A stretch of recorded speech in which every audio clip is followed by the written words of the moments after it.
Jimmy Akin's Mysterious World is brought to you by the Star Quest Production Network and is made possible by our many generous patrons. If you'd like to support the podcast, please visit sqpn.com/give. You're listening to episode 249 of Jimmy Akin's Mysterious World, where we look at mysteries from the twin perspectives of faith and reason. In this episode, we're talking about the World War II Nazi Hess conspiracies. I'm Dom Bettinelli, and joining me today is Jimmy Akin. Hey, Jimmy. Howdy, Dom. They say that the first casualty in wartime is the truth.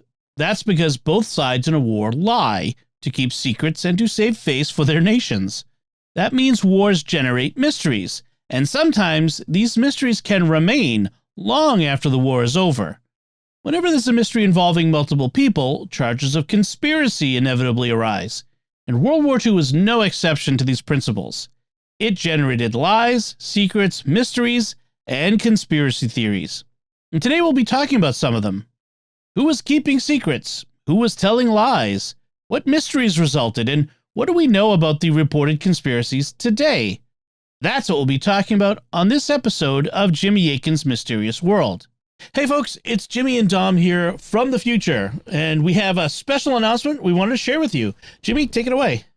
So, Mysterious World has been going on for nigh on to 5 years now, and we have our 5th anniversary coming up this August. And so I was thinking about what could we do to commemorate the 5th anniversary of Mysterious World. And one of the things that happens every so often is people will send me accounts of mysterious experiences that have happened to them. And, I'll try to provide a little bit of perspective on it or give them my thoughts.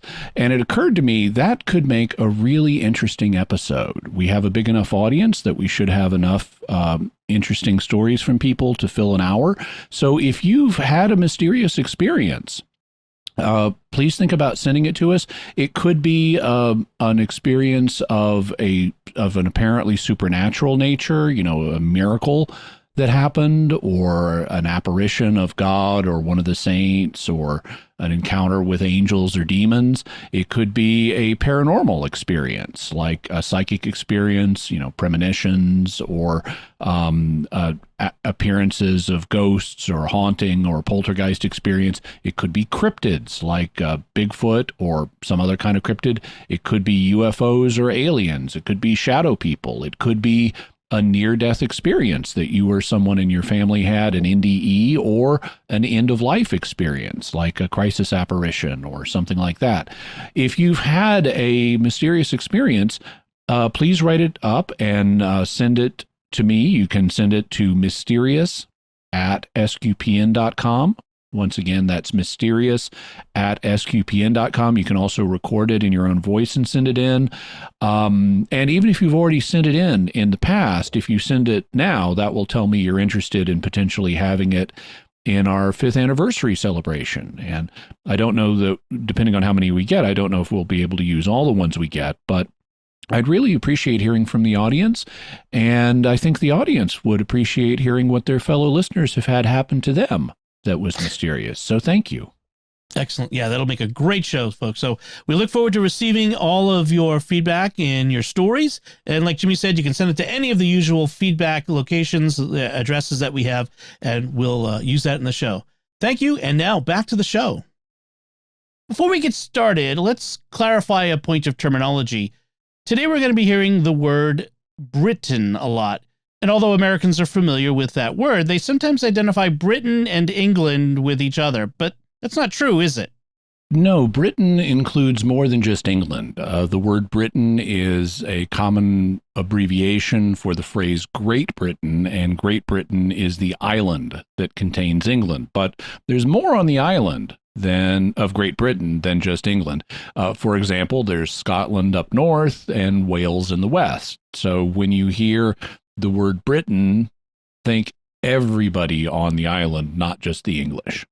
We should also note that today's episode will be part 1 of a 2-parter. Yeah, and we'll tell you the basic story of the mystery and look at allegations of conspiracy that are connected with it. We'll get to a certain point in our discussion, and then next week we'll look at some of the most explosive charges that have been made. So you definitely don't want to miss World War II explosive charges. So when does today's mystery begin? It starts on Saturday, May 10th, 1941. At this time, World War II was in its second year in Europe, and after Germany had invaded Poland, which was 19 months earlier, Britain and France had declared war on Germany. France had fallen and been forced to sign an armistice with the Nazi government, and in Britain, a new and resolute Prime Minister, Winston Churchill, was overseeing their war effort. And what happened on May 10th, 1941? Just before 6 p.m. in the evening, German time, a lone aircraft took off from an airfield near Augsburg in southern Germany. The plane was a specially fitted Messerschmitt Bf-110E heavy fighter plane, and it was on a secret mission. In his book, The Hitler Conspiracies, historian Richard Evans writes, after crossing the German border, it reached the Dutch Frisian Islands at 7:35 and then altered course, flying in an easterly direction, clearly in order to avoid being detected by British radar. After some 23 minutes, it changed course back to a northwesterly direction and began to make its way up the North Sea. Maintaining a low altitude, it passed over 2 German U-boats, which began to dive but then halted the maneuver when their spotters recognized the plane as friendly. The plane climbed to 5,000 meters and continued. At 2 minutes to 9, it made a 90-degree turn to the left and flew directly towards Scotland. But the daylight was still too strong for it to avoid being seen by enemy spotters, so after a while, it reversed course and flew back and forth until it was dark enough to continue safely. At 23 minutes past 10, it reached the British coast near Bamberg in Northumberland and, descending rapidly, flew low enough over the countryside for the pilot to see people in the fields and wave to them as he passed overhead. I love that bit about the pilot waving at the people down in the fields as he passed over them. But he was about to encounter some problems. After some minor course adjustments, the plane reached the west coast south of Glasgow at 5 to 11, the pilot enjoying what he shortly afterwards described as a fairy tale view of steep mountainous islands visible in the moonlight and fading twilight. He turned inland, climbed again, and unable to locate his intended landing place, a small, disused private airfield at Dungerville House, the residence of the Duke of Hamilton, decided to parachute out of the aircraft. He turned the engines off, feathered the propellers, opened the cockpit roof, unfastened the side windows, and, turning the aircraft over, jumped out, pulled on the ripcord of his parachute, and fell to earth, hitting the ground hard and losing consciousness, while the Messerschmitt crashed and burst into flames a short way off. It was 9 minutes past 11. As the pilot later described it in a letter to his son, I woke up in a German-looking meadow, not realizing where I was and what was happening to me. When I first saw my parachute lying behind me, it became clear to me that I had arrived in Scotland, the first landing place of my plan. People came running towards me, alarmed by the burning aircraft. They looked at me in a compassionate way. the pilot landed about 30 feet in front of the front door of a local farmer named David McLean, and the noise of the plane crash caused him to come running out of his house. He found the pilot still tethered to his parachute and helped him to his feet. Noticing that the man was wearing a uniform, Mr. McLean asked him if he was German. The pilot, speaking in good English, replied, "Yes, I am Captain Alfred Horn. I have an important message for the Duke of Hamilton." The Duke of Hamilton was a British lord in the peerage of Scotland, and Dungerville House belonged to him. Captain Horn had been trying to land at a private airfield at Dungerville House, but he hadn't been able to find it in the darkness, leading to his decision to ditch the plane and parachute to the ground. Captain Horn had hurt his back and right ankle in the landing, so Mr. McLean took him into his cottage, while another man went for the police. Before the police arrived, however, some men from the wartime Home Guard arrived, having seen Captain Horn parachuting to the ground. They took him to their Home Guard base, where he was searched, and he was then taken to Maryhill Barracks in Glasgow. Richard Evans picks up the story. Meanwhile, the local Royal Air Force commander, alerted by the police, telephoned the Duke of Hamilton. A German captain has parachuted from a Messerschmitt 110 and wants to see you, he said. Good heavens, what does he want to see me about? Hamilton replied. I don't know. He won't say. I think you should go and see him. At 10 o'clock the next morning, the Duke arrived at the barracks and was shown to a room where he could meet privately with Captain Horn. Once they were alone, Captain Horn explained that his real name was not, in fact, Captain Alfred Horn. Instead, his real name was Rudolph Hess.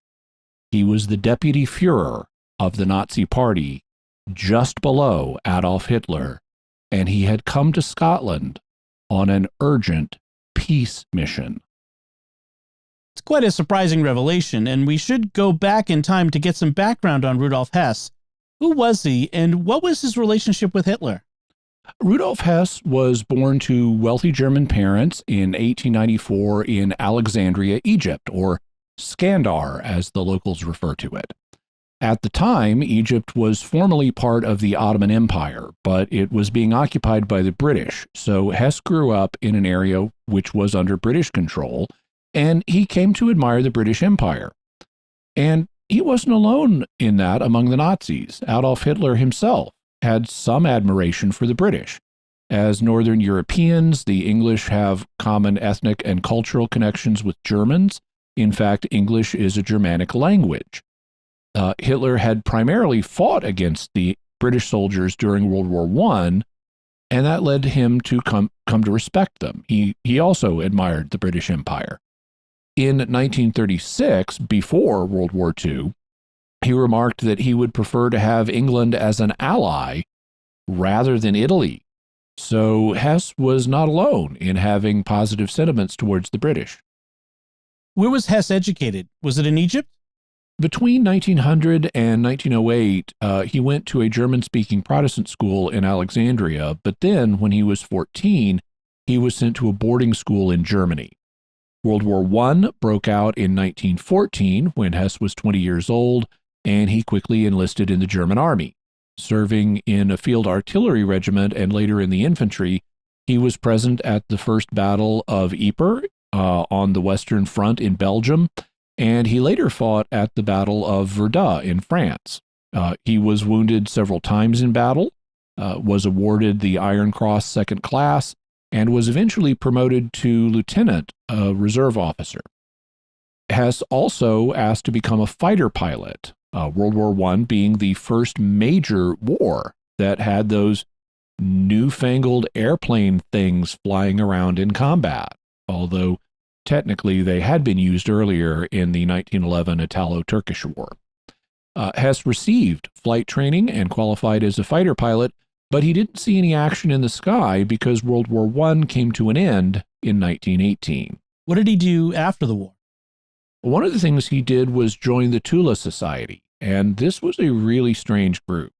It was founded in 1918, the same year that the war ended, and it was named after Thule, which in Greek mythology was a land and a people located in the far north. It's sometimes identified with Iceland and sometimes with Scandinavia, but for members of the Tula Society, it was a lost island or landmass up near Iceland or Greenland, kind of like Atlantis, but not Atlantis. The Tula Society focused on the origin of the so-called Aryan race, a theme that would later become prominent in Nazism. It had a racist ideology, and if you wanted to join, you had to swear that you and your wife had no Jewish or colored ancestors, so Gentile whites only. It had occult beliefs, so Hess was exposed to occultism, and it had political beliefs and could serve as a kind of paramilitary organization. At first, Germany was very chaotic in the post-World War I period, and different right-wing and communist left-wing factions were struggling for control.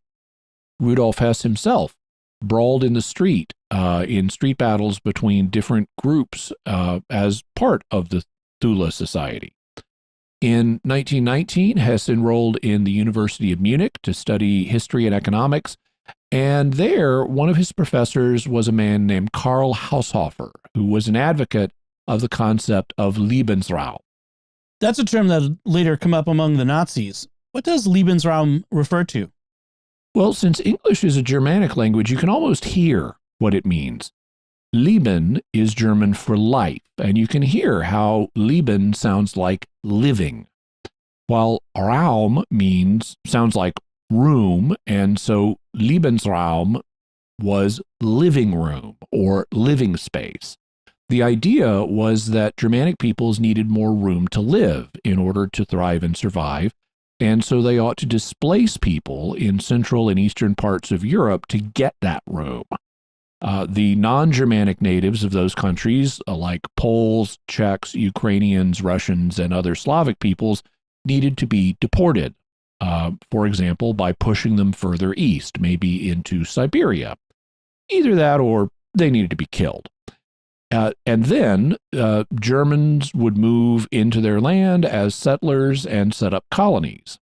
And yes, the Nazis did later make a big deal about Lebensraum. They advocated an extreme form of it, and they used it as a justification for their eastward expansion during World War II. But Hess picked up this idea earlier from his professor, Karl Haushofer, when he was in college.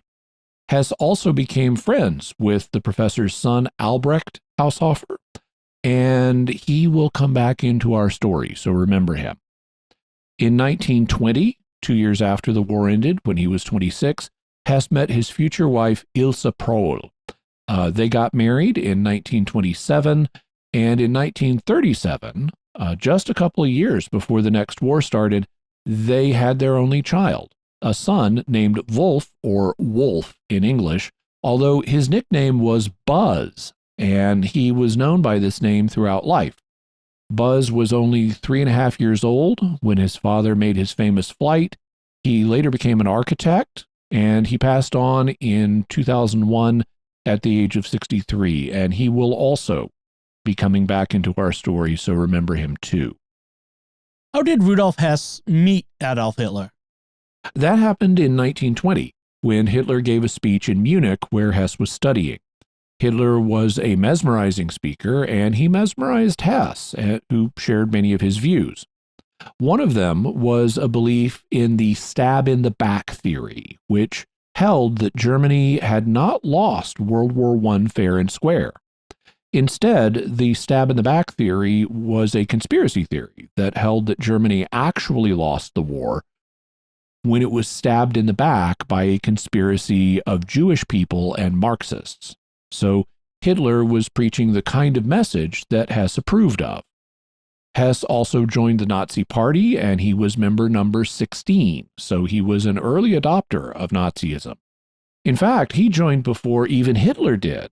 Not a lot of people realize this, but Hitler did not found the Nazi Party. It already existed, and although Hitler claimed to be the 7th member to join, he was actually the 55th. So with Hess as the 16th member and Hitler as the 55th, Hess actually had been a Nazi for longer than the future Führer. What did Hess do after he became a Nazi? He became very active in party politics, including fundraising and organizing, and he joined the Sturmabteilung, a term which means storm detachment. And this was the Nazi Party's paramilitary wing at the time. They're better known as the SA, or the brown shirts, because of the color of their uniform.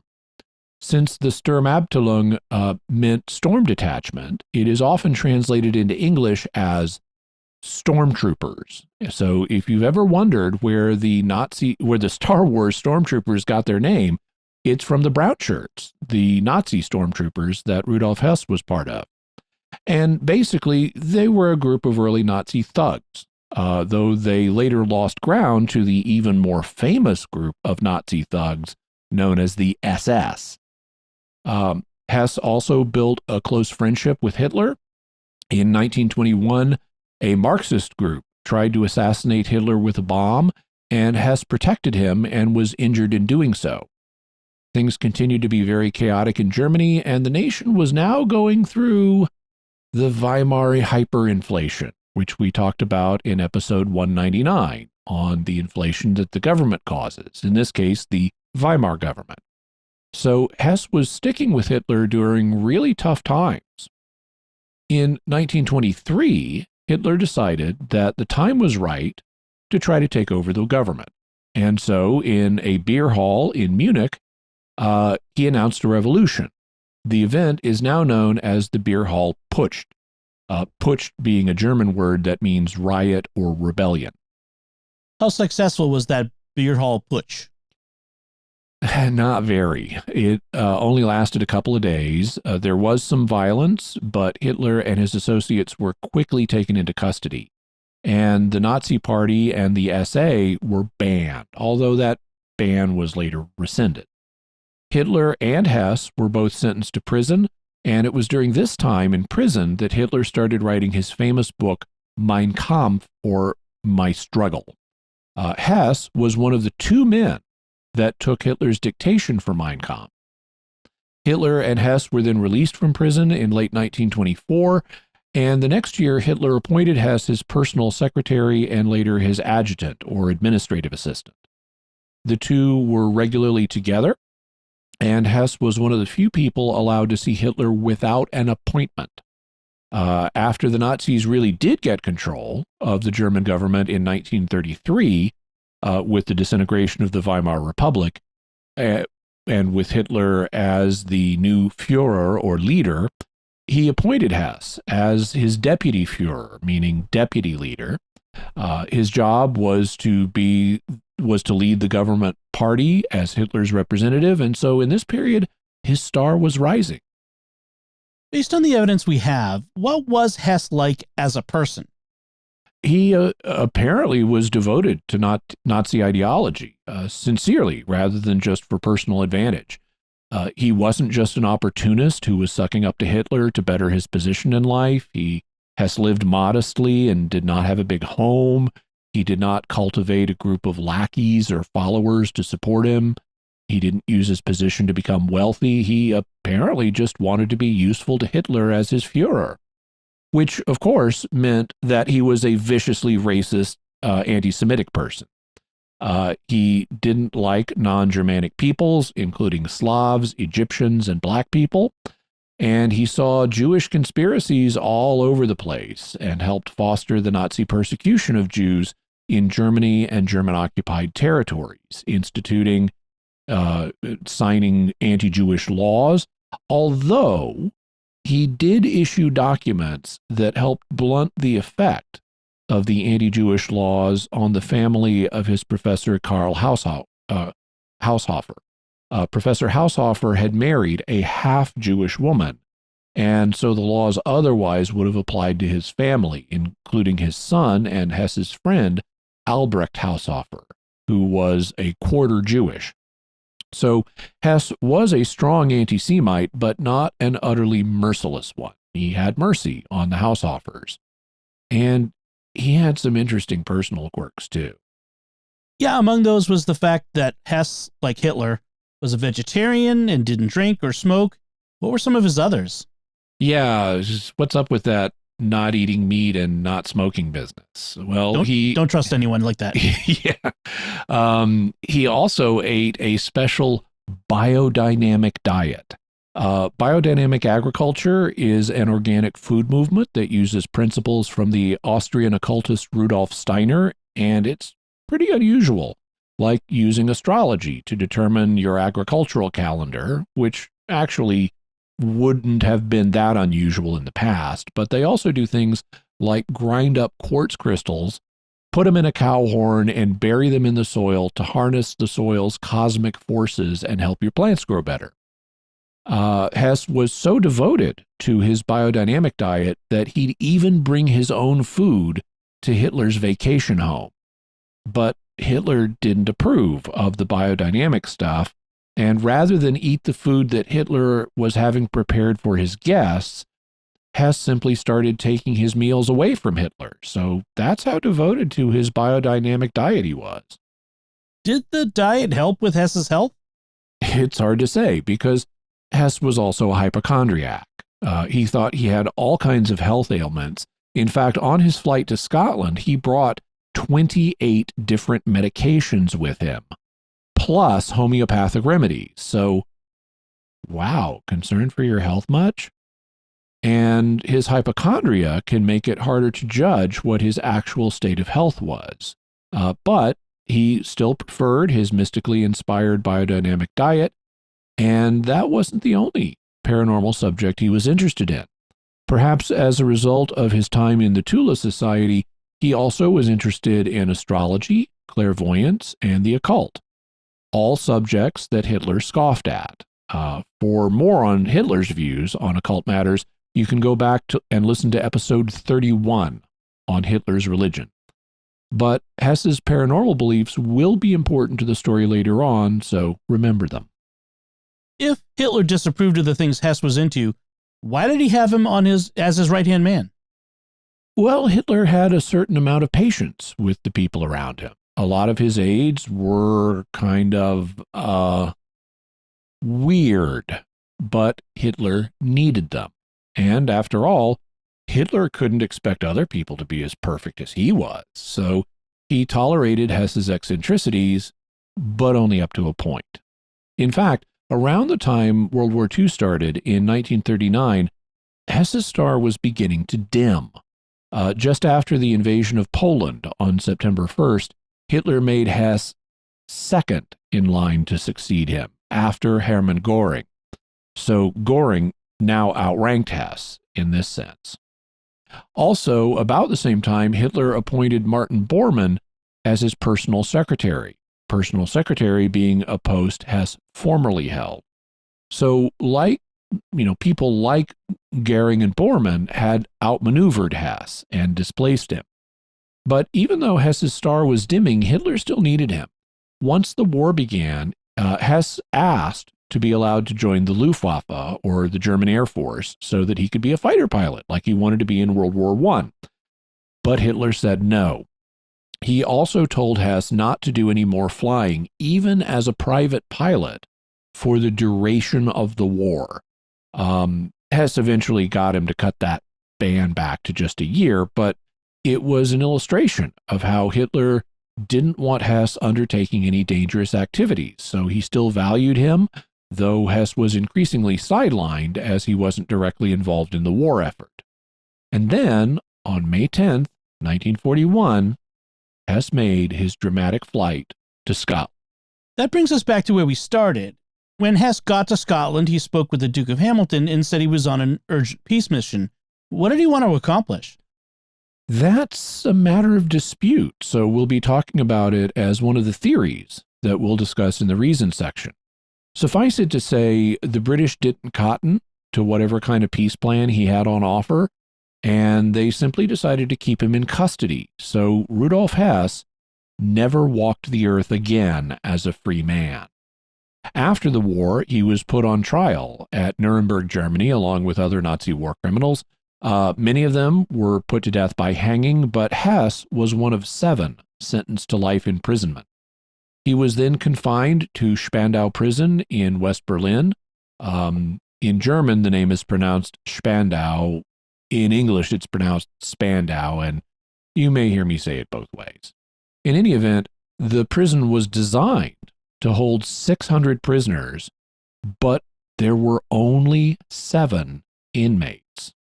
3 of Hess's fellow prisoners were released in the 1950s on humanitarian grounds because of their poor health, and the other 3 were released in the 1950s and 60s when their sentences were up.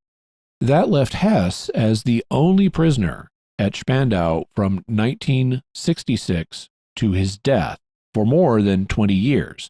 So a whole prison designed for 600 people hosting just one guy. But Hess did remain in prison. There were periodic efforts to free him, but these didn't come to anything. One reason being that the Soviets, who were one of the 4 Allied powers controlling the prison, regularly blocked his release every time the subject came up. Originally, conditions at the prison were quite strict, but they loosened with time. Although family members were allowed to make brief visits every month, Hess forbade family members from visiting him until 1969. But after that first visit, he allowed them to come back regularly, and he got to see photos and home movies of his grandchildren. Conditions became even more relaxed once Hess was the only prisoner at Spandau, and he basically had the run of the place, though he was guarded. Did Hess ever renounce his Nazi views or his actions prior to his capture? No, he never expressed regret for his actions. He continued to be an unapologetic Nazi and an anti-Semite. He spent the rest of his life in Spandau prison, and it was a long life because he lived until 1987, when he passed on to his reward at the age of 93. I remember it being in the news when it happened. On August 17th, 1987, he was found hung by a lamp cord from a window latch, and he died shortly afterwards. The four powers investigated, and a month later, they ruled it to be death by suicide. Spandau prison was then demolished to keep it from becoming a neo-Nazi shrine. Hess was originally buried in a secret location, but later his remains were moved to a family plot, which then did become a neo-Nazi shrine. So his family had the remains disinterred, cremated, and his ashes were spread at sea by the family. And thus ends the story of Rudolph Hess, except for all the conspiracy theories we need to discuss. So that brings us to our theories segment. What conspiracies are there connected with Rudolf Hess? There are several we need to look at. First, why did he make his ill-fated flight? Did Hitler tell him to go? Did Hess go for his own reasons? Or had the British invited him or managed to trick him into coming? Second, when he got to Britain, what was the message that he came to Scotland to deliver? We know it was some kind of peace plan, but what were the terms of the deal? Third, who was the man in Spandau prison? Was it really Rudolf Hess, or was it an imposter? And fourth, how did Hess die? Did he really commit suicide, or was he deliberately killed? And if so, why? These theories would have involved the collaboration of multiple people in the suppression of key facts about illegal or immoral acts of public interest, and so they are what we may refer to collectively as the Hess Conspiracies, the title of today's episode. In this week, we'll look at the first two issues. Why did Hess fly to Scotland, and what kind of peace plan did he propose? And then next week, we'll look at even more explosive issues. Was it really Rudolf Hess at all, or an imposter? And whoever it was, did he commit suicide, or was he murdered? Before we get to those two that we're going to talk about today, I'd like to take a moment to thank our patrons who make this show possible, including John S., Ruth R., Mary S., Renee C., and Elizabeth B. Their generous donations at sqpn.com/give make it possible for us to continue Jimmy Akin's Mysterious World and all the shows at StarQuest. And you can join them by visiting sqpn.com/give. Jimmy Akin's Mysterious World is also brought to you in part by Catechism Class, a dynamic weekly podcast journey through the Catechism of the Catholic Church by Greg and Jennifer Willits. It's the best book club, coffee talk, and faith study group all rolled into one. Find it in any podcast directory. Jimmy Akin's Mysterious World is also brought to you by Tim Shevlin's Personal Fitness Training for Catholics, providing spiritual and physical wellness through personalized nutrition, workout and prayer programs, and daily accountability check-ins. Learn more by visiting fitcatholics.com. Jimmy, what can we say about Rudolf Hess from the reason perspective? Why did he make his ill-fated flight? Did Hitler tell him to go? Did Hess go for his own reasons? Or did the British trick him into coming? The standard account, which the British government promoted once the story became public, was that Rudolf Hess came entirely on his own initiative. Hitler did not send him, and the British did not invite him and did not know that he was coming. So that's the official account, but a lot of people have not believed it. Why not? Why would people reject the official account? In part because it's not what you would expect. Rudolph Hess was an extremely high person in the German government. He was deputy Führer. And so, people that highly ranked normally don't just fly into your airspace on their own. People on diplomatic missions are usually acting on the orders of their superiors. They are briefed on what they are and are not allowed to say and propose in negotiations. They don't typically go rogue and start diplomatic missions on their own, and they don't typically make negotiating offers without authorization of their superiors. Their superiors really do not like it when subordinates make unauthorized offers on their behalf. It can make the diplomatic situation much, much worse if someone is acting as a rogue, unauthorized diplomat. It can undermine the government's actual diplomatic efforts, and it can make a government look weak and cause problems in a war or alienate the nation's allies, especially in wartime if it looks like you're sending peace feelers to the enemy. There can be legal prohibitions on this kind of activity for just this reason. For example, here in the United States, we have what's known as the Logan Act, which makes unauthorized diplomacy on the part of the United States illegal. The Logan Act dates all the way back to 1788, so, very shortly after the country was founded. So the need for this was recognized very early in our nation's history. Superiors really do not like unauthorized diplomacy. Subordinates know that, and so they generally don't conduct diplomacy without their superiors' consent. And you'd especially expect that to be the case, if the superior is a violent, egomaniacal totalitarian with severe anger management issues like Hitler. He could, have you killed off if you went off the reservation and did things that made other nations think Germany was weaker than it appeared and was desperate to strike a deal with Britain. Not only would that embolden the British in their war effort, it would make Hitler's allies, the Italians and the Japanese, lose confidence in Hitler's commitment to their mutual goals in the war if he was seen trying to negotiate a separate peace with Britain. The expected thing, thus, would be for Hess to have Hitler's authorization before he even contemplated undertaking a mission like this. Also, isn't it normal for countries to receive visits from foreign diplomats unexpectedly?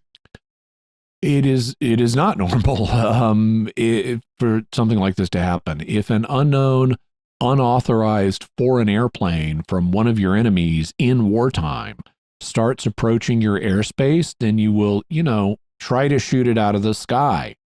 If a diplomat from a hostile power wants to come over and negotiate, he needs to contact you and arrange safe passage first, so you don't, kill him before he arrives.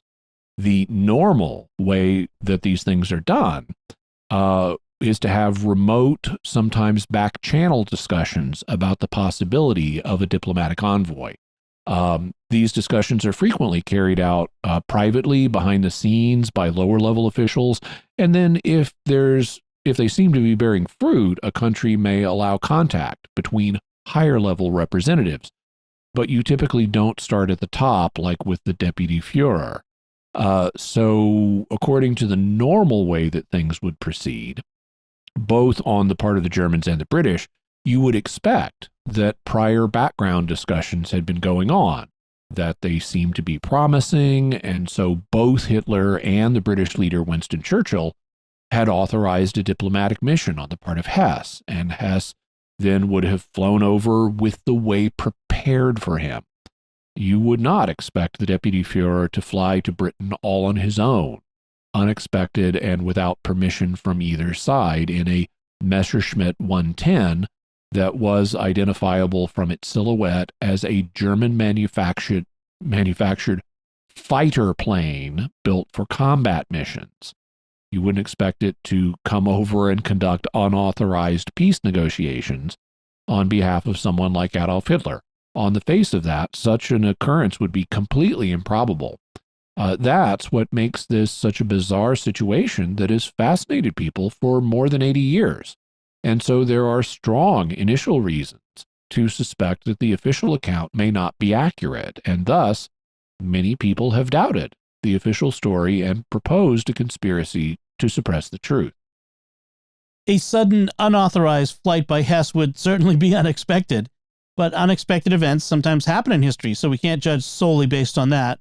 What evidence do doubters of the official view cite in favor of their alternative? We should look at this question from two perspectives. One on the part of the Germans, and then on the part of the British. On the part of the Germans, Rudolf Hess's son Wolf made several arguments in documents that we'll have a link to. First, he says that a few days before the flight, his father and Hitler had a 4-hour meeting in which they raised their voices. And if you've ever been in a 4-hour meeting, that's probably not unexpected. Afterwards, Hitler was heard telling Hess that he was really stubborn. Second, Hitler and Hess had a close relationship, and so Wolf thinks that his father would not have done this without authorization.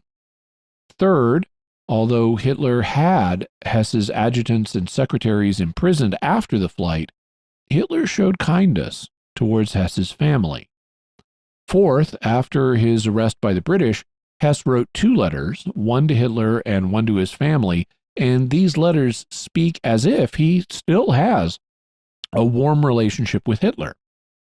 And then fifth, one of Hess's friends was convinced that Hitler had advanced knowledge of Hess's flight.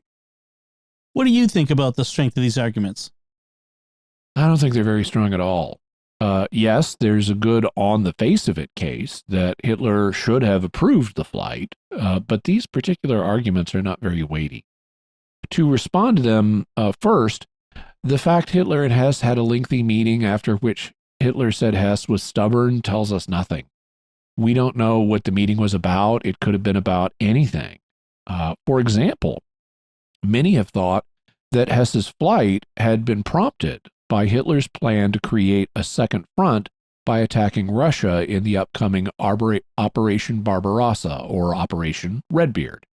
It's said that Hess thought that fighting a 2-front war could have been disastrous for Germany, and he was right. And he may have been trying to convince Hitler not to attack Russia. The conversation may have had nothing to do with the planned flight to Britain. Whatever they were discussing, Hitler clearly took a different view than Hess, as illustrated both by the raising of voices and by Hitler telling Hess he was a stubborn man. That disagreement does not make it sound like Hess had Hitler's approval for a diplomatic mission to Britain. Whatever they were talking about, they were disagreeing on it. Second, Hitler and Hess did not have a particularly close relationship at this point. Hess may have wanted them to have such a relationship, but Hess's position with Hitler had deteriorated, and he was being marginalized, as illustrated by the fact that other Nazis had outmaneuvered him and were more favored now. Hess may have felt close to Hitler, but it wasn't fully reciprocated, and Hess's flight could have been a desperate, unauthorized attempt to save his friend Hitler from what he saw as a disastrous course of action in attacking Russia, and maybe get back in his good graces. Third, whatever kindness that Hitler may have later showed to Hess's family, they weren't the ones who would have been directly involved in making preparations for the flight. Hess's adjutants and secretaries would have been, and Hitler had those people arrested. Fourth, the fact that Hess later wrote letters to Hitler and his family that made it sound like they had a warm relationship isn't really of value. If you're on the outs with your boss, you may well write a letter making it sound like you're still friendly to him in hopes that he'll be friendly back towards you. And if you don't want to alarm your family, you may well write them a letter making it sound like you and your boss still have friendly relationships to keep your family from freaking out about the fact that you don't, and your homicidal totalitarian boss might one day take vengeance on them. Finally, just because a friend of yours thought you had authorization for an action doesn't mean that you did. If your friend doesn't have direct evidence of what happened, he may just be going with what you'd commonly expect or with a rumor he'd heard. And, what you'd commonly expect may not apply in this situation. If you don't find the specific arguments purporting to show that Hitler approved Hess's mission are strong, what are the arguments that the British must have been expecting him? There are several arguments I've seen made. First, that there were previous lower-level back-channel communications, just as you'd expect in this situation. Second, that there was a group of highly placed people in Britain who wanted peace with Hitler, some of whom, including members of the royal family, were even sympathetic to Hitler. And third, that Hess's plane was allowed to reach the island nation without interference, and that British military forces were ordered not to shoot it down. There are other arguments, but those are the principal ones. And what do you make of them? Yeah, they're also not strong. First, it's quite possible that there were low-level back-channel peace negotiations going on with Germany to see if the war situation might be resolved. But you'd need evidence to claim that these were happening. Further, you'd need to show that such discussions involved a future visit by Rudolph Hess as the deputy Führer, and that they were planning and approving, that the British were planning and approving such a visit from him. And I haven't found any evidence of Britain planning and approving such a visit. Second, it's likely that there were British people, even highly placed ones, that wanted a negotiated peace. It's also likely that there were some who were sympathetic to Hitler. There were such people here in America, and the same would have been true in Britain. I mean, remember, at this time, Hitler wasn't known to be the total monster that he later turned out to be. He later seemed like a kind of eccentric strongman ruler, but, he hadn't yet sent millions of people to the gas chamber. But even given, some sympathy for Hitler in some quarters, that doesn't mean that they were expecting a flight from the deputy Führer. Again, you need evidence that this was the case. I mean, here in America, there were sympathizers for Hitler, and they weren't expecting a flight from Rudolph Hess. So you need stronger evidence to show that that specifically was the case in Britain. Third, Hess's plane was not allowed to approach the island of Great Britain without interference. In fact, they did try to shoot it down.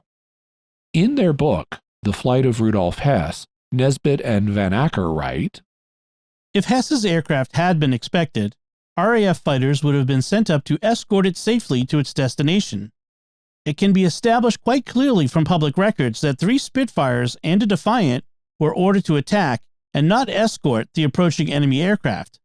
On 25 July 1989, one of these Spitfire pilots, Maurice Pocock, was filmed by a television team from BBC Time Watch at the Imperial War Museum in London. Pocock related how he took off to hunt for the intruder and described the problem of picking out the machine in the fading light over the dark hills of Northumberland. The interviewer then asked, "What would you have done if you'd caught up with it?" Pocock looked at him with incredulity. "I'd have shot it down," he snapped. On the same occasion, the team filmed the teller at Fighter Command Headquarters, Felicity Ashby, who explained that Hess's aircraft was treated as a hostile intruder, being identified as Raid 42. So we have multiple people who were involved in the shoot-down effort confirming that this is what happened. Don't some people argue that British anti-aircraft batteries were ordered not to fire on the airplane? Yes, and they were ordered not to fire the anti-aircraft batteries. But there's a very simple reason for that. They'd already dispatched 4 aircraft to shoot the Hess plane down. That means 4 friendly aircraft were giving chase to the plane. And of course, you tell your anti-aircraft batteries not to shoot at a chase like that going on in the sky, especially the night sky. If your ground-based batteries start shooting, you're likely to kill your own pilots with friendly fire. So once the planes had been dispatched to shoot down the enemy target, you tell your ground-based guns to hold their fire. You either try to shoot down the foreign targets with your ground-based batteries or with your fighter craft, but not both. So this argument that the British were expecting Hess is not a good one. We've looked at arguments for the idea that the British were expecting Hess. Now let's turn the situation around. Can you think of arguments against the idea they were? We've seen two good ones. First, as Nesbitt and Van Acker point out, if the British were expecting Hess, they would have assigned a fighter escort to protect him on his way over, but they didn't do that. In fact, they tried to shoot him down. Both of these, the absence of an escort and the attempt to shoot the plane down, are strong factors indicating that Hess was not expected. So I think this part of the official story is correct. I can't rule it out that somebody in Britain had advanced knowledge of Hess's visit, but if so, this person or persons was so marginalized that it didn't affect the situation, and they tried to shoot down the plane anyway. What about Hitler? Are there also arguments against him having advanced knowledge of Hess's flight? According to Nesbitt and Van Acker, the real evidence that Hitler knew nothing of Hess's intention of flying to Scotland is available from several sources. First, Hess himself was adamant in his statements to the British that he had flown entirely on his own initiative. Secondly, he wrote to his adjutant, Karl-Heinz Pinch, thanking him for remaining silent and stating that otherwise he would not have been able to make his historic flight. Thirdly, the experienced and sagacious statesman Lord Simon became convinced that Hess was making his own interpretation of Hitler's peace requirements, partly since he became uncertain when pressed for further details. Fourthly, there is the evidence from Albert Speer, who witnessed Hitler's almost uncontrollable rage when he learned of Hess's flight. Fifthly, there is the evidence in Joseph Goebbels' diaries to the effect that Hitler said Hess deserved to be shot for his treasonable flight. Similarly, in his book The Hitler Conspiracies, Richard Evans writes, Hess himself never deviated from his initial admission that the flight had been entirely on his own initiative. His wife also always insisted that the flight was his own idea and nobody else's. It would surely have strengthened his position when he was being interrogated by the British if he had said Hitler had ordered the flight, but right at the outset he denied any such thing. Viscount Simon asked him during his interrogation on 9 June 1941, "Would you tell me, do you come here with the Führer's knowledge or without his knowledge?" Hess replied, "Without his knowledge," adding, "Absolutely," and laughs.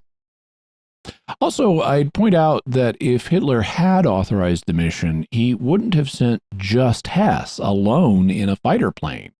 Hess would have been a passenger in a larger plane, and that plane would have been attended by a German fighter escort to keep it safe until it landed on British soil. Further, we have accounts of what happened back in Germany when Hitler was told of Hess's flight. Hess left a letter for his Führer explaining what he was planning, and we have accounts from multiple witnesses about what happened when this letter was given to Hitler at his vacation residence, the Berghof, which he was given while Hess's plane was still in the air. Albert Speer, Hitler's architect and one of his closest associates, was leafing through some sketches when Pinch approached him. At this moment, Hitler descended from his room upstairs. One of the adjutants was called into the salon. While I began leafing through my sketches once more, I suddenly heard an inarticulate, almost animal outcry. Then Hitler roared, "Bormann at once! Where is Bormann?" After a while, according to Speer, Hitler regained at least the appearance of composure. "Who will believe me when I say that Hess did not fly there in my name?" he asked. Hitler's interpreter, Paul Schmidt, indeed noted that Hitler was as appalled as though a bomb had struck the Berghof. "I hope he falls into the sea," I heard him say in disgust. Hitler told Alfred Rosenberg that he felt physically sick when he read the letter. He was, he said, flabbergasted by its contents as he read them. According to Speer, Hitler never got over his deputy's disloyalty, even insisting later that one condition for peace with Britain, if it ever came, would be that Hess should be hanged. The leader, Joseph Goebbels, who arrived at the Berghof on 13 May, reported in his diary the next day, is completely shattered. What a spectacle for the world. He was, the propaganda minister added the following day, bitter beyond measure. He'd never expected it. So multiple Nazi sources confirming that Hitler was outraged and shocked by Hess's flight. Also, Richard Evans argues, Hitler, after all, had previously banned Hess from flying because he considered it too dangerous, and there is nothing to suggest he ever reconsidered this prohibition. General Karl Bodenschatz later recalled that Hitler had asked him, "How was it possible, General, that the Luftwaffe permitted Hess to fly even though I had explicitly banned it?" If Hitler had personally ordered the flight, he would at the very least have chosen an airfield closer to where he was at the time. Augsburg was relatively remote from the centers of Hitler's activity, which of course was one reason for its choice. Hess remained convinced to the end of his life that Hitler was a great man and National Socialism a great idea. But it is simply not credible to claim that he was deliberately lying when he said the initiative for his expedition had been his alone, and then continued to lie to the end of his days, when he had every reason to enhance Hitler's posthumous reputation by naming him as the author of his peace mission. And I think that's right. Hess could have portrayed Hitler as the great man he believed him to be if he had said the peace mission was Hitler's idea. But he never did that. And together with all the other evidence, I think the official story is correct when it says that Hitler also didn't know about the flight. I can't rule out that Hess may have floated the idea of a peace mission to Hitler, but apparently Hitler didn't approve if Hess made such a proposal to him. Then what was Hess's motive? Did he just want peace with Britain, or was more to it than that? Well, he obviously wanted peace with Britain. The obvious reason for that was that Hitler was preparing to attack Russia within a few weeks, and Hess believed that it would be disastrous for Germany to be fighting Russia in the east and Britain in the west. But there was more to it. I mean, after all, this was kind of a crazy stunt. Winston Churchill later referred to it as an act of lunatic benevolence.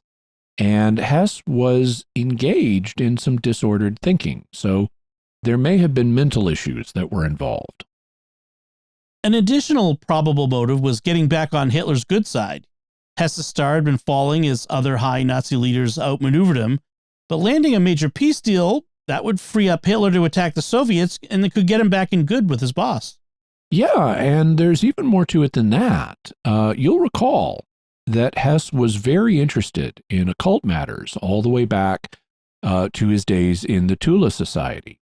Well, after the war, Albert Speer, who had been on trial with Hess at Nuremberg and ended up in Spandau prison, said that Hess told him what inspired the trip. In his book, Inside the Third Reich, Speer explains, 25 years later, in 1966, in Spandau prison, Hess assured me in all seriousness that the idea had been inspired in him in a dream by supernatural forces. So Speer says that the idea for the trip came to Hess in a dream, which Hess believed had a supernatural origin. In other words, he believed he had a vision in the night that told him to attempt the mission. And Hess wasn't the only one having dreams about this.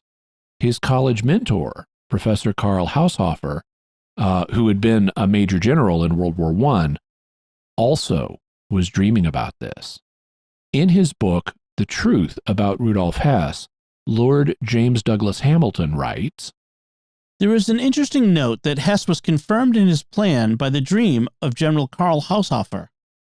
In this dream, Karl Haushofer had seen Hess walking along tapestried corridors of British castles, seeking to bring peace to the two warring nations. Hess believed in the prophetic vision of Karl Haushofer and looked upon this incident as divine guidance and confirmation that he was to carry out his plan, or as he prefers to call it, his vision. Hess also got confirmation from another source. Nesbitt and Van Acker write, another person of influence was Dr. Schulte Strathaus, who had cast horoscopes for him on numerous occasions. In the last instance, made at the end of April 1941, this astrologer had forecast that the signs were propitious for Hess in the following month. Hess had accepted this prognostication and acted accordingly. So Hess believed that paranormal forces had directed him to fly to Scotland and save Germany by arranging a peace deal with Britain.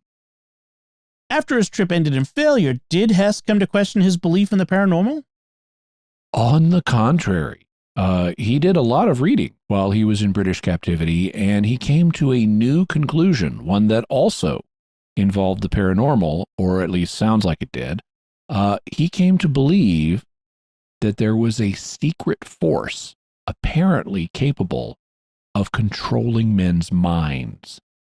In his book, Tales from Spandau, historian Norman Goda explains, despite the complications that had arisen since 1939, Hess said, all would have gone well had Hitler, other Germans, the British, and even the Americans not been influenced by a secret force that could control men's words and actions. Hess deduced the existence of this secret force while reading everything he could during his captivity in Britain. This secret force caused the British leadership to fight Germany and caused Hitler to make poor political and strategic decisions that brought the destruction of the Third Reich. It was even responsible for SS atrocities in concentration camps and also for Hitler's order to murder the Jews.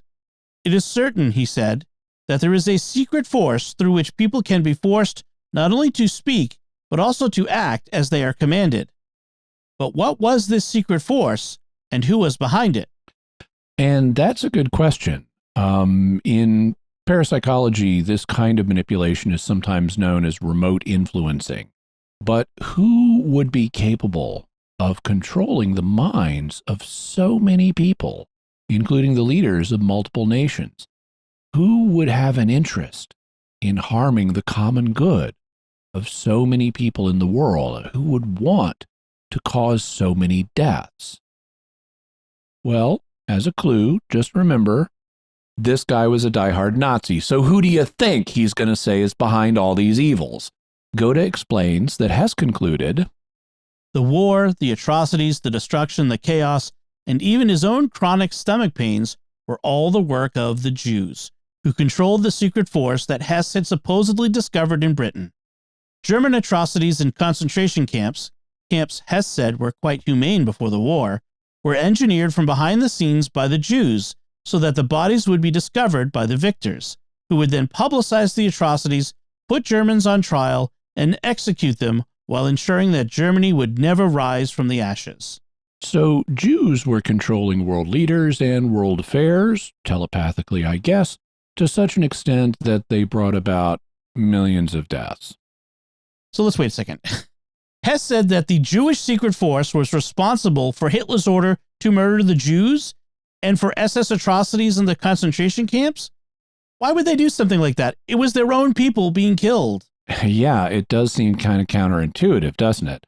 But Hess had an explanation for that. Goda writes, thanks to the mood of the Germans against the Jews, this action then transformed itself gradually into an extermination campaign against the Polish Jews and then against the Jews in general, quite contrary to the Jews' intent. After the Jews lost control, they endeavored at least to bring about a great propaganda campaign against Germany. Thus, it was the Jews who had the most to gain from the destruction of Germany and the advance of Bolshevism, who had been behind it all, even to the point of benefiting from the slaughter of millions of their own. So, wow. According to Hess, they didn't intentionally bring about so much death on their own community. But when you telepathically push a snowball down a hill, you never know where it's going to go, and they messed up the situation. And after that happened, they decided to turn it to their advantage to humiliate the Nazis with bad publicity using the horrors of the concentration camps. In any event, in Hess's view, maybe the paranormal forces directing Hess's peace mission were doing the right thing by telling him to fly to Scotland, or only apparently a cabal of telepathic Jewish people thwarted those paranormal forces by causing Hitler, Churchill, and the Americans to make bad decisions, and the rest was history. Sheesh. Sheesh is right. Did word of Hess's paranormal reasons for his mission get back to Hitler during the war? I don't have evidence for that, but Hess was known to be very interested in occult matters, which Hitler had little use for, at least many occult matters. We talked about that in episode 31. And I know that others have suspected that there were mystical reasons behind Hess's flight. Lord James Douglas Hamilton states, On 1 July 1941, Goebbels recorded that General Professor Karl Haushofer and Albrecht Haushofer had been drummed out of public life. He blamed both of them for the Hess affair and alleged that they had peddled mystic rubbish to Hess. And it's kind of ironic that Joseph Goebbels took this attitude because, like other Nazi leaders, Goebbels himself was a fan of what they regarded as scientific occultism, as opposed to the mystical rubbish kind of occultism that Hess was into. In his book, Hitler's Monsters, The Supernatural History of the Third Reich, historian Erich Kurlander writes, During the Second World War, the German Navy, Himmler's SS, and Goebbels' propaganda ministry all hired astrologers and pendulum dowsers to obtain military intelligence and conduct psychological warfare. But as a result of the allegation that Hess's flight was motivated by occult concerns, the Nazis ordered a crackdown on occult practitioners in Germany. The crackdown became known as Operation Hess. Erich Kurlander writes, Hitler was beside himself with rage, demanding to know what had gone wrong with his deputy Führer. Rosenberg and Bormann had a ready answer: Hess's penchant for political fortune-telling. Goebbels agreed, writing to his diary that the whole obscure swindle is now finally rooted out. The miracle men, Hess's darlings, are going under lock and key. Sure enough, within days, Hitler approved the Third Reich's first coordinated attempt to expose and arrest all practitioners of the occult in Germany. Launched on 9 June 1941, Heydrich's Action Against Occult Doctrines and So-Called Occult Sciences, also referred to as the Hess Action, took into its ambit many occult doctrines, hundreds of individuals, and thousands of publications. However, Action Hess didn't really end up doing that much. Within weeks, most occultists were released. Within months, the regime had retreated from its stated policy of eradicating occultism. The perfunctory nature of the Hess Action and its ambivalent consequences therefore reinforce our overall impression of an underlying connection between Nazism and the occult, a relationship that would in fact deepen after the Hess Action. So the Nazi crackdown on occultism didn't stick. But it is more evidence that Hitler was not expecting Hess's flight and was angry about it afterwards if he decided to lock up all the kinds of people he thought had influenced Hess. So let's shift gears and talk about Hess's peace plan itself. What did it involve? Let's start with what may be considered the official British version of his message. According to a report prepared by the British Foreign Office, the solution which Hess put forward was as follows. 1. That Germany should be given a free hand in Europe. 2. That England should have a free hand in the British Empire, except that the ex-German colonies should be returned to Germany. 3. That Russia should be included in Asia, but that Germany had certain demands to make of Russia which would have to be satisfied either by negotiation or as the result of war. There was, however, no truth in the rumors that the Führer contemplated an early attack on Russia. 4. That the British should evacuate Iraq. 5. The peace agreement would have to contain a provision for the reciprocal indemnification of British and German nationals whose property had been expropriated as a result of war. 6. The proposal could only be considered on the understanding that it was negotiated by Germany with an English government other than the present British government. Mr. Churchill, who had planned the war since 1936, and his colleagues who had lent themselves to his war policy were not persons with whom the Führer would negotiate. So basically, Britain and Germany would make peace. Britain stays out of the war in Europe and lets Germany do what it wants there. And Germany lets Britain essentially keep its naval empire, with a few exceptions like the former German colonies and Iraq. Oh, and Winston Churchill and his government have got to go because Hitler won't negotiate with them.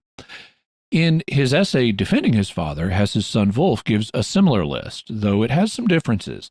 The key differences are that Germany would not attack Russia to get living space, which Hitler was planning on doing. Germany would drop its claim to its foreign colonies.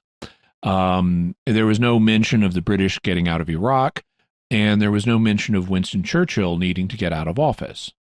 There are other lesser difficulties, but basically both plans sought to establish peace based on the status quo. Germany gets to do what it wants in Europe, and Britain gets to rule the waves. It would be fascinating to try to figure out precisely which terms Hess proposed, but since it's generally agreed that it was a status quo, let's stop fighting and largely leave things where they are plan, we don't really need to discuss it further. Jimmy, what's your preliminary bottom line as we come to the end of this episode? My preliminary bottom line is that Rudolph Hess acted on his own initiative. It's quite surprising, but the evidence suggests that Hitler did not send him to Scotland, and the British did not know he was coming.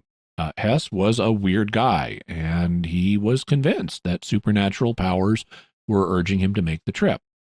I also conclude that the evidence points to him proposing a peace plan that essentially maintained the status quo.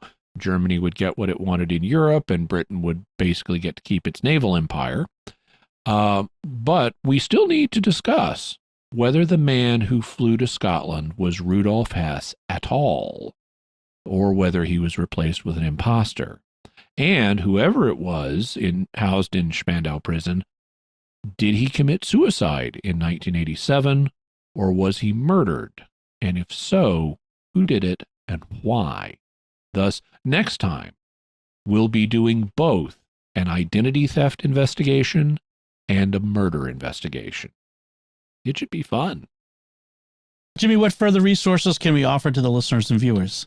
We'll have a link to Richard J. Evans's book, The Hitler Conspiracies, also Lord James Douglas Hamilton's book, The Truth About Rudolph Hess, Nesbitt and Van Acker's book, The Flight of Rudolph Hess, Myths and Realities, Norman Goda's book, Tales from Spandau, Nazi Criminals and the Cold War, Eric Kurlander's book, Hitler's Monsters, A Supernatural History of the Third Reich, Albert Speer's book, Inside the Third Reich, Wolf Hess's essay, The Life and Death of My Father, Rudolph Hess, and also the British Foreign Office statement on Hess that we read from. All right, so that will do it from us this time. What are your theories about the strange case of Rudolph Hess and the conspiracy theories surrounding it? You can let us know by visiting sqpn.com or the Jimmy Akin's Mysterious World Facebook page, sending us an email to mysterious@sqpn.com, sending a tweet to @MYS_world, visiting the StarQuest Discord community at sqpn.com/discord, or calling our mysterious feedback line at 619-738-4515. That's 619-738-4515. And I want to say a special word of thanks to Oasis Studio 7 for the video and animation work in this episode. They do video and animation work, so if you have a need for that, check them out. You can take a look at a sample of their work at my YouTube channel, youtube.com/Jimmy Akin, where we have the Mysterious World video version of the podcast. And while you're there, please do subscribe to the channel and hit the bell notification so that you get notified when I have new videos. I'm trying to grow my channel. We're working our way towards 40,000, and I'd really appreciate it. And thank you. Jimmy, what's our next episode going to cover? Next time, we do an identity theft investigation and a murder investigation. Was it really Rudolph Hess, or was he replaced by an imposter? And did he really commit suicide at the age of 93, or was he murdered? Folks, be sure to check out the Mysterious World bookstore at mysteriousworldstore.com for links to all the books and videos that Jimmy mentions in the show. You can find links to Jimmy's resources from our discussion on our show notes at mysterious.fm/249. And remember, to help us continue to produce the podcast, please visit sqpn.com/give. Jimmy Akin's Mysterious World is also brought to you by Fearvento Law PLLC, now assisting clients with expungements and set-asides of Michigan convictions. To learn more, call 231-202-3321 or go to fearventolaw.com, FIORVENTO law.com. And by delivercontacts.com, offering contact lenses at low prices with free delivery. Visit delivercontacts.com. Until next time, Jimmy Akin, thank you for exploring with us our mysterious world. Thanks, Dom. And once again, I'm Dom Bettinelli. Thank you for listening to Jimmy Akin's Mysterious World on StarQuest.